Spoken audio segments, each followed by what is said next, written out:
सर्व पत्रकार मित्रांचं पत्रकार परिषदेच्या निमित्तानं मी स्वागत करतो। उपस्थित असणाऱ्या आमच्या विद्याताई चव्हाण, शिवाजीराव गर्जे, प्रमोद, सूरज, उपस्थित सर्व मान्यवर, आज मला आपल्याला एक माहिती द्यायची। आत्ताच आमचे चंद्रकांत ठाकरे, अंकुश देशमुख, बाबाजी खडसे या सगळ्यांच्या उपस्थितीमध्ये भगवानराव क्षीरसागर, किरण क्षीरसागर, गजानन ताळतोडे, कपिल नकवाल आणि अनिल अग्रवाल ह्या सहकारी मित्रांनी, कोण तिथले माजी नगराध्यक्ष आहेत, दोघंजण माजी नगराध्यक्ष होते, दोघं तालुका अध्यक्ष होते आणि रासपमधनं भाजपमधनं राष्ट्रवादीमध्ये प्रवेश घेतलेला आहे। त्यांचं मी मनापासून सुरुवातीला स्वागत करतो। आपल्याला एक माहिती देतो, मध्ये तुम्ही सगळ्यांनी प्रेसला बघितलं असेल, त्याच्यावर वेगवेगळ्या राजकीय पक्षाच्या मान्यवरांनी ट्विट पण केलं किंवा त्यांचं काय मत आहे ते पण व्यक्त केलं सोशल मीडियाच्या माध्यमातून। मार्च 2022 पर्यंत महाराष्ट्र सरकारकडे येणारी GSTची रक्कम ही 29,647 कोटी रुपये होती। पैकी केंद्र सरकारने 2 दिवसापूर्वी संपूर्ण देशातल्या 21 वेगवेगळ्या राज्यांची 86,912 कोटी रुपये रिलीज केले। स्टेट वाईज ब्रेकअप त्याचा माझ्याकडे आहे, त्यामध्ये बाकीच्या राज्यांचं सांगत बसत नाही, परंतु त्याच्यात 14,145 कोटी रुपये राज्य सरकारची रक्कम आपल्या राज्याला मिळाली। अद्याप आपल्याकडं अजून तिकडून येणं असणारी रक्कम 15,502 कोटी रुपये आहे। ती वर्षवार सांगायचं जर झालं तर 2019-20 ज्यावेळेस GST हा वन नेशन वन टॅक्स हा नवीन कायदा संपूर्ण देशामध्ये अस्तित्वात आला आणि वेगवेगळ्या विधिमंडळांनी तशा प्रकारचे ठराव केले आणि त्याला मान्यता घेतली, त्यावेळेस असं सांगण्यात आलेलं होतं की काही काळाकरता आम्ही 2022 मार्चपर्यंत तुमच्या कमी पडणाऱ्या रकमा केंद्र सरकारकडनं त्या ठिकाणी देऊ। त्याच्यातनं 2019-20 मधली आपली 1,029 कोटी रुपये येणं बाकी आहे।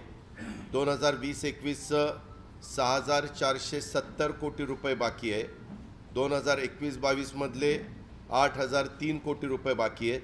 असं 15,502 कोटी रुपये अजून येणं बाकी आहे। म्हणजे 14,145 आले, 29,647 पैकी 15,502 बाकी आहे। त्या पण रकमा लवकर मिळाव्यात अशा प्रकारचा पाठपुरावा आणि प्रयत्न हा राज्य सरकारच्याकडनं केला जाईल आणि ते रक्कम लवकर आली तर आमचा जो अर्थसंकल्प आपल्या राज्याचा असतो त्या अर्थसंकल्पाच्या एकंदरीत जमा आणि खर्च या दोन्ही बाजूच्या संदर्भातला विचार करत असताना जमेच्या बाजूला ही रक्कम आली तर विविध विकास कामाच्या करता त्याचा आपल्याला वेळेमध्ये फायदा होऊ शकेल, एवढंच मला या संदर्भामध्ये सांगायचं आहे। दुसरं, आज एकंदरीतच तुम्हाला सगळ्यांना लक्षात आलं असेल, थोड्याशा कोरोनाच्या केसेस वाढायला लागलेल्या आहेत। काल काही महत्त्वाच्या विषयाच्या संदर्भामध्ये मुख्यमंत्र्यांशी चर्चा झाली, तेव्हाही ह्याच्याबद्दल थोडी बहुत चर्चा झाली। कोरोनाच्या केसेस वाढणं हे थोडंसं काळजीचं काम वातावरण आहे आणि त्याच्यामुळे सगळ्यांनी मास्क वापरणं आणि इतर गोष्टीची काळजी घेतली पाहिजे, कारण संख्या जर वाढत गेली तर कशी नंतर ती हाताबाहेर जाती ते पहिल्या लाटेमध्ये, दुसऱ्या लाटेमध्ये, तिसऱ्या लाटेमध्ये आपण सगळ्यांनी ते समजून घेतलेलं आहे, पाहिलेलं आहे। त्याच्यामुळं आम्ही पण फार बारकाईनं सार्वजनिक आरोग्य विभाग, राज्य सरकार, टास्क फोर्स आमचा, हे सगळेजण त्याच्यामध्ये, वैद्यकीय शिक्षण विभाग हे सगळे त्याच्यामध्ये लक्ष देऊन आहेत। आता ह्याच्या संदर्भात मध्ये तुम्हाला सगळ्यांना माहिती असेल की OBCचा आरक्षणाच्या बद्दल, आरक्षण म्हणजे उभं राहण्याच्या करता जो काही OBCचं आरक्षण काढून टाकण्यात आलं आणि ST आणि SC या दोघांचंच आरक्षण ठेवण्यात आलेलं आहे। आम्ही एकंदरीतच हा प्रयत्न आमचा चाललेला आहे की कुठल्याही परिस्थितीत ज्यावेळेस निवडणुका लागतील त्यावेळेस ओबीसींना त्यांच्या प्रमाणामध्ये प्रतिनिधित्व मिळालं पाहिजे. 50%च्या पेक्षा वर आम्ही जाणार नाही, कारण सुप्रीम कोर्टाचाच आदेश आहे. सुप्रीम कोर्टाचा आदेश तर तो सगळ्यांना मानावाच लागतो. परंतु मध्य प्रदेशच्या धर्तीवर जसं त्यांना मदत झालेली आहे तशा प्रकारची मदत होण्याच्या दृष्टिकोनातनं जी काही काळजी घ्यायला पाहिजे तशा प्रकारची काळजी राज्य सरकार घेतं आहे. बाठी आयोगाची त्याच्याबद्दलची आपण कमिटी नेमलेली आहे आणि तेही त्यांची सगळी माहिती गोळा करण्याचं, इम्पिरिकल डाटा वगैरेच्या बद्दलचं जे काही काम आहे ते गोळा करण्याच्या बद्दलचं त्यांचं काम चालू आहे. अशा प्रकारची. आता ह्याच्या व्यतिरिक्त तुम्हाला काही विचारायचं असेल तर विचार.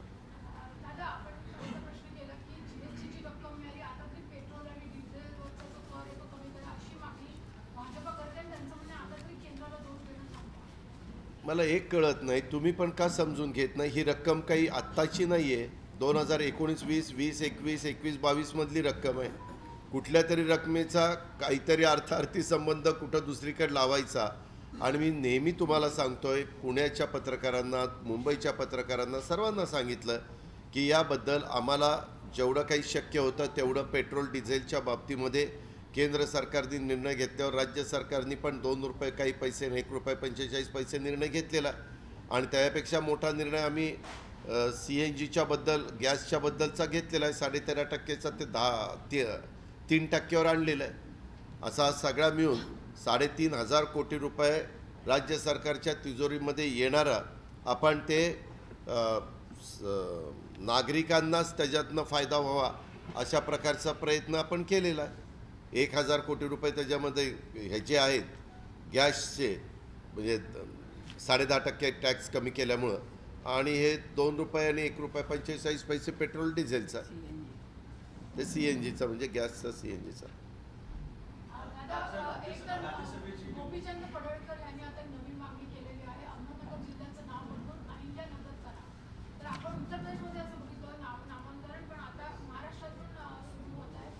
हे आज महाराष्ट्रात सुरू होतं आहे का? अनेक वर्ष वेगवेगळ्या ठिकाणच्या तशा प्रकारच्या मागण्या आहेत.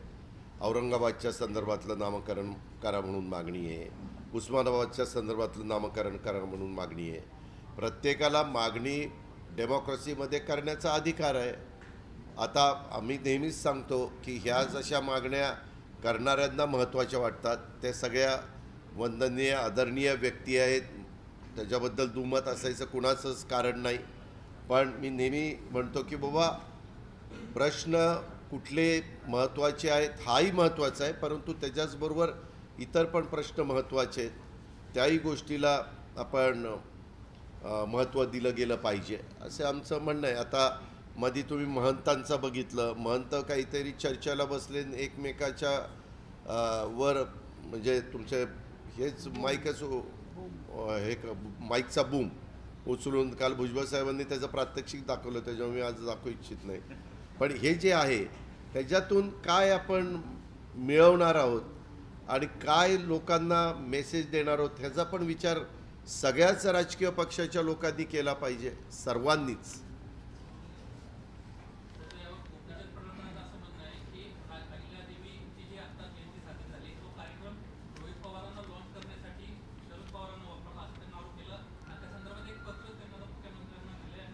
हे का कुणी काय आरोप करावा आणि कुणी काय पत्र द्यावं हा त्यांचा वैयक्तिक प्रश्न आहे.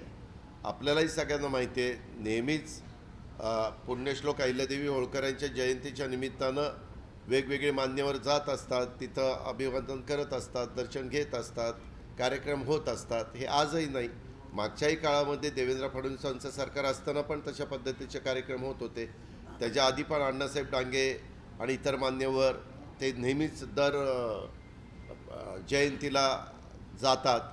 ह्याही वेळेस बरेच जण तिथे गेले होते. पवारसाहेब गेले होते, मुश्रीफ साहेब गेले होते, धनंजय मुंडे होते, रोहित होता, माझ्या माहितीप्रमाणे दत्तमाव भरणे होते, असे अनेक मान्यवर होते.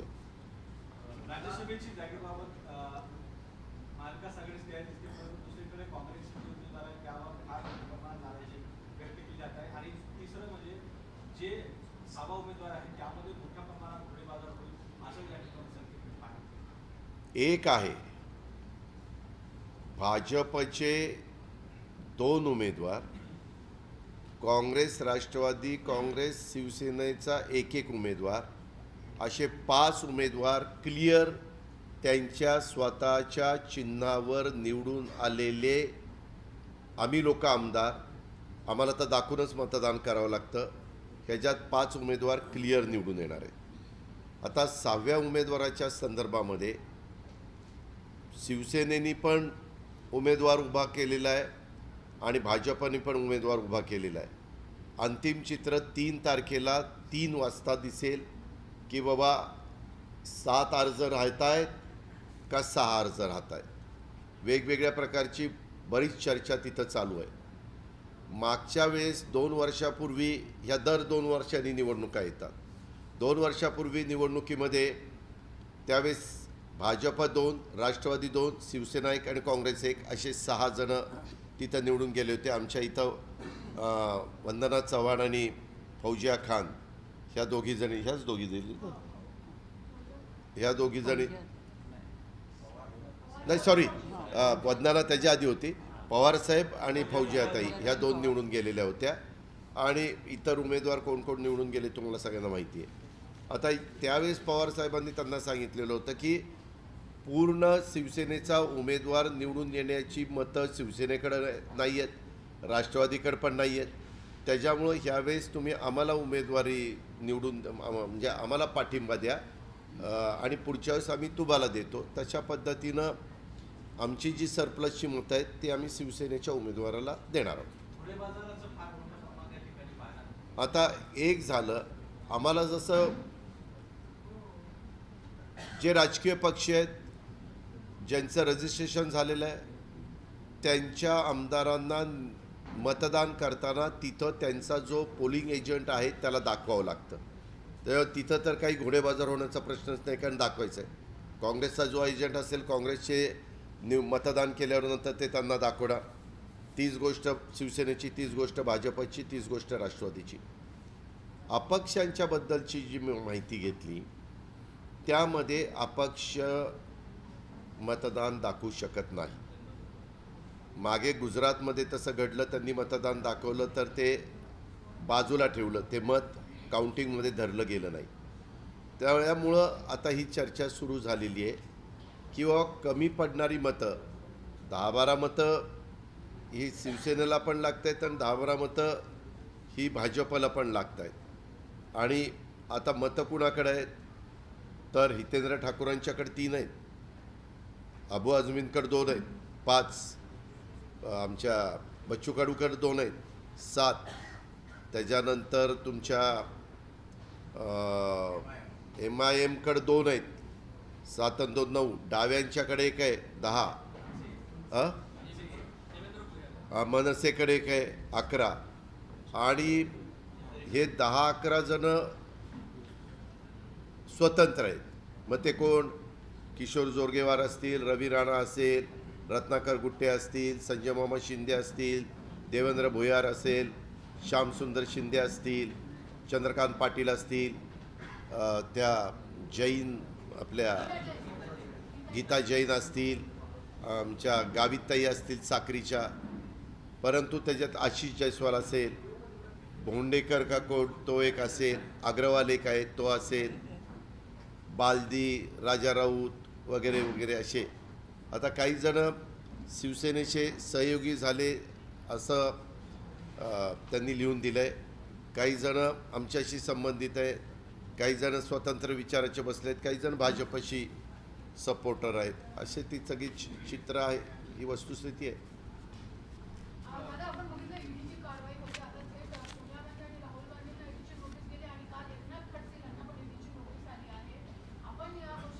मी ह्या गोष्टीकडं ज्या स्वायत्त दिलेल्या संस्था आहेत ज्यांना चौकशीचा अधिकार आहे, त्या केंद्राच्या असतील किंवा राज्याच्या असतील, ते त्यांच्या पद्धतीनं चौकशी करत असतात, नोटिसं देत असतात आणि त्याला उत्तरं देण्याचं काम ज्यांना नोटिसा येतात त्यांनी करायचं असतं. इन्क्वायरीला बोलवलं तर त्याही संदर्भामध्ये जाऊन त्याला पूर्णपणे सहकार्य करण्याची भूमिका ज्यांना नोटिसा येतात त्यांनी करायची असते. काँग्रेसचं शिबिर आहे, शिर्डीमध्ये शिबिर आहे, त्यामध्ये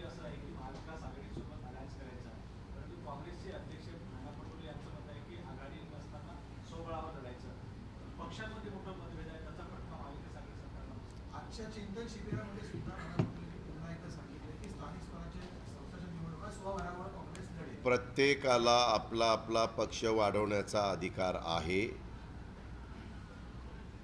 तसंच मागच्या नगरपंचायतीच्या निवडणुका देखील आम्ही एकत्र लढवलेल्या नव्हत्या. एक आघाडी असताना, महाविकास आघाडी असताना निर्णयवर राज्याच्या पातळीवर काही झाले तर तिथली जिल्ह्याची भौगोलिक परिस्थिती, जिल्ह्याची राजकीय परिस्थिती ते बघून बहुतेक राजकीय पक्ष त्यांना मुभा देतात, त्यांना अधिकार देतात.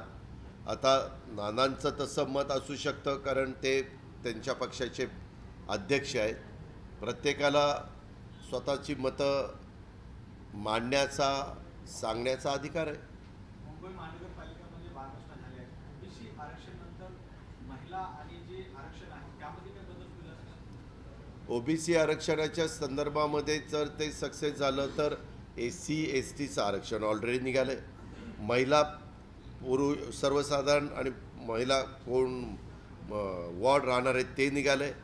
आता त्याच्यात आपण मध्य प्रदेशसारखं यशस्वी झालो आणि त्याला अंतिम मान्यता सुप्रीम कोर्टाने दिली तर फक्त त्याच्यात कुठल्या कुठल्या प्रभागामध्ये OBCचं आरक्षण टाकायचं म्हणजे गेलं पाहिजे हे बघितलं जाईल आणि त्याच्यात महिला किंवा पुरुष जे असतील त्यांना त्याचा फायदा मिळेल.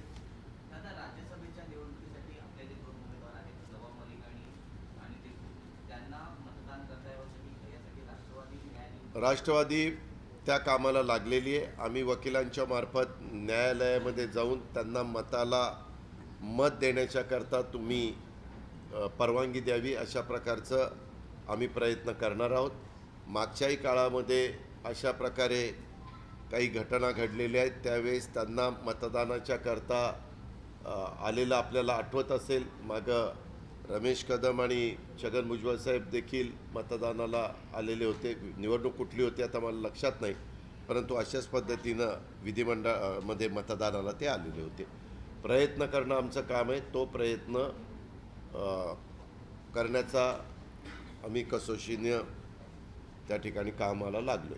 दादा, बुलेट ट्रेन संदर्भात राज्य शासनाची भूमिका काय आहे? कारण 70% भूसंपादन झालेलं आहे आणि महाराष्ट्रामध्ये तर फक्त 100 हेक्टर जी जमीन आहे ती राज्य शासनाकडे आहे. त्यामध्ये 4 हेक्टर राज्य शासनाची आणि 100 हेक्टर ही वन विभागाची आहे. त्याबद्दलचं महाविकास आघाडीचा सरकार म्हणून निर्णय घेईल. वैयक्तिक मला जर विचारलं तर माझं असं मत आहे की अशा प्रकारचे जे प्रोजेक्ट असतात ते प्रोजेक्ट पूर्णत्वाला गेले पाहिजेत. अर्धवट राहिले तर त्याच्यात प्रचंड नुकसान होतं, कॉस्ट वाढती.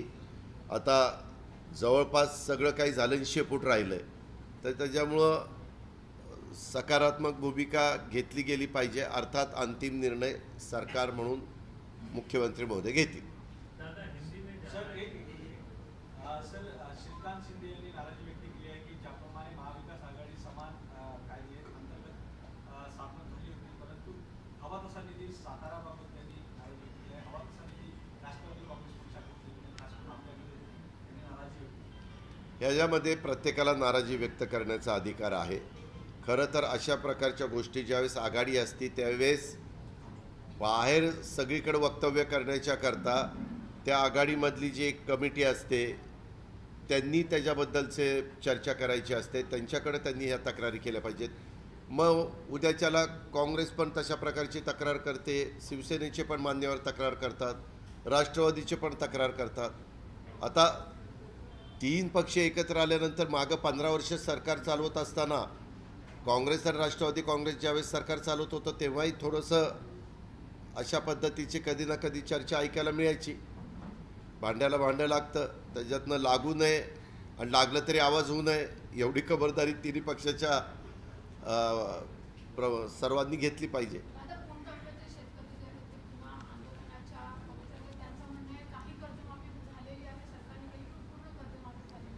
आम्ही त्यांना काल पुण्याच्या कार्यक्रमात मी तिथं मीडियाने हा प्रश्न विचारलेला होता त्यावेळेस सांगितलं चर्चा करायची सरकारची तयारी आहे. सरकार शेतकऱ्यांच्या प्रश्नाच्या बाबतीत सकारात्मक आहे.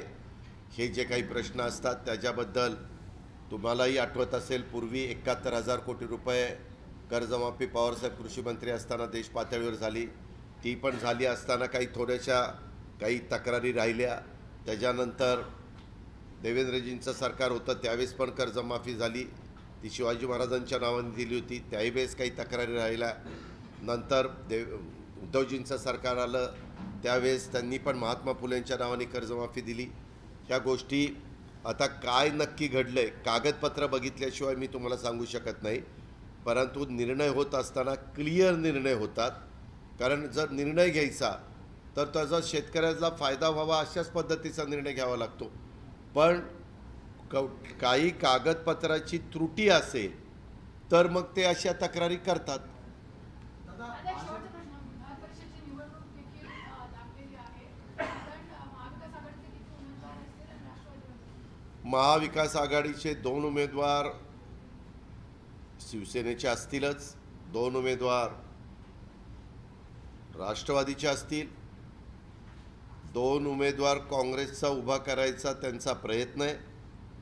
आणि कानावर अशी बातमी आहे की 4 उमेदवारांची क्लिअर मतं भाजपकडे असली तरी भाजप 5वा उमेदवार टाकण्याच्या मनस्थितीत आहे, अशी ऐकीव बातमी आहे.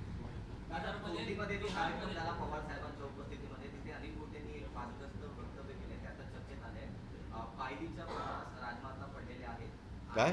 पायलीच्या 50 राजमाता पडलेल्या आहेत आणि फुटाफुटांवर महाराण्या सापडतील, असं वक्तव्य अनिल गोटेंनी केलं. हो का? एखाद्या कोणीतरी चुकीचं वक्तव्य केलं, वास्तविक असं मी प्रत्येक वेळेस तुम्हाला सांगतो, कुठल्याही राजकीय पक्षाने किंवा कुठल्याही व्यक्तीने कुणाच्या भावना दुखवल्या जातील, कुणाला त्याच्यातून वातावरण खराब होईल अशा प्रकारचं वक्तव्य अजिबात करता कामा नये. हे त्यांनी वक्तव्य केलेलं हे बरोबर नाही. त्यांनी त्याच्या संदर्भामध्ये शब्द मागं घ्यावे. मधी पण काही लोकांनी वक्तव्य केली होती, परंतु नंतर दिलगिरी व्यक्त केली. माणूस बोलता बोलता काही चुकून जातो, परंतु चूक लक्षामध्ये आणून दिल्यानंतर माफी मागणं, दिलगिरी व्यक्त करणं हे काही फार मोठी शिक्षा समजण्याचं कारण नाही. चुकतं माणसाकडनं कधी कधी बोलताना. गणपतीवार यांनी सांगितलेलं आहे की 25 राज्यांमध्ये अजूनही जीएसटी परतावा गेलेला नाही, इतर राज्य रडत नाही, आपल्याकडेच फक्त केंद्राकडे बोट दाखवणे. मी कधी रडलो? कधी माझ्या डोळ्यातनं पाणी आलेलं पाहिलं? त्यांचं म्हणणं आहे की दरवेळी विकास कामं जर करता येत नसतील, सरकार चालवत येत नसेल. मी कधी एक मिनिट, मी तसं कधी म्हणलेलं नाही. 2 वर्ष ते पैसे आले नाही तरी मी काय रडलो नाही. करोनाच्या वेळेस त्याला आम्ही सामोरं जाण्याचाच प्रयत्न केला आहे. आज तुम्ही विचारलं की किती पैसे बाकी आहेत ते सांगणं काही चुकीचं आहे का? ह्याला काही रडगाणं म्हणत नाही, ह्याला वस्तुस्थिती लक्षात आणून देणं. आणि मी तर म्हणालो ना की 2 वर्ष राज्य सरकार पण चालवत असताना राज्यांच्या सरकारला अडचणी आल्या, तसे केंद्राची पण अडचण आली, जगाच्या अनेक देशांवर अडचण आली.